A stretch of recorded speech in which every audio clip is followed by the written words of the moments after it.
Okay, so what was it about Earlsfield that inspired you to write Sunday Morning at the Centre of the World? It was that I was just about to leave. I was on the point of moving to Norfolk because although I loved it here, I really wanted to move back to the countryside.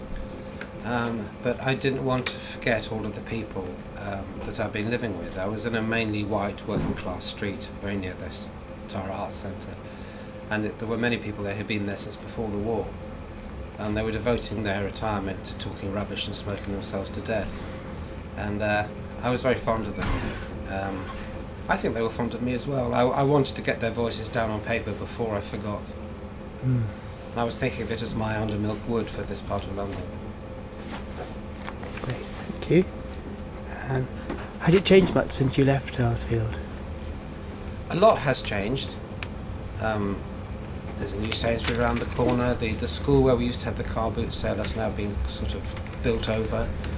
I think all of those old people are dead. You know, the little girls would be young women now with babies. But some things are the same. Like just across from here, there's a little place where you can get your electric motors rewound. I think it must have been there for 100 years. It probably will be there in another 100 years. The worst thing is Sadler's fishing tackle shop has gone. It was very near here. I spent many happy hours in there. But now it's a Did you go fishing on the Wandle?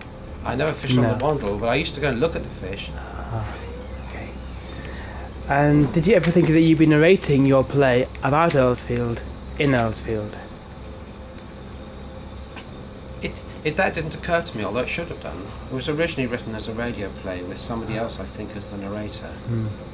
And it didn't occur to me that I would end up doing it myself. I also didn't think that it would transfer so well to the stage. It was a radio play. It's rather a miracle that it does actually work on the stage even better than it does on the radio. And that's something about the way the company have chosen the kind of stage, isn't it? This company's chosen a very interesting way of doing it, where some of the audience are blindfolded, but you don't have to be. Which means that for the people who aren't blindfolded, they get a double show because they're seeing the show and the reaction of the people who are blindfolded. I've seen it both ways. Yeah. And the final question is, did you ever visit Tara Arts when you were living here? I didn't visit Tara Arts. I often came past it and wondered what it was all about.